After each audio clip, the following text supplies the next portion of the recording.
من المعلوم أن بلادنا تشهد تكاثرا ملفتا في بناء المساجد في مختلف المناطق والأحياء السكنية بالمدن، حتى أن المسافات التي تفصل بين مسجد وآخر تتقلص شيئا فشيئا، ويصبح الأذان للصلاة يأتي من مسافات متقاربة وبأصوات مضخمة وغير متناغمة، مع درجات من الديسيبال فائقة العلو، مما يمثل إزعاجا لا للمتساكنين فقط، وإنما للدارسين في المؤسسات التربوية والجامعية.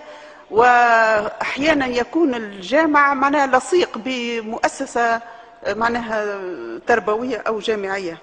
نحن لا يمكن أن نسمح بالتلوث الصوتي، وأحيل على منشورين اثنين وجهتهما الوزارة إلى السلطات الجهوية، منشور في 2005 ومنشور إثر رمضان الفارط لما لاحظنا تجاوزات.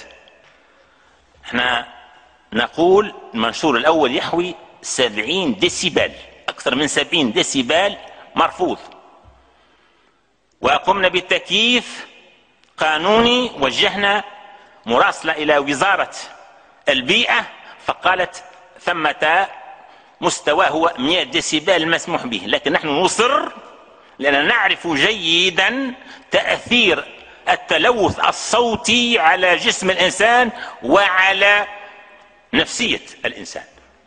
لذلك نحن نتمسك، ومن حق كل تونسي أن يدعو إلى احترام هذا الإجراء.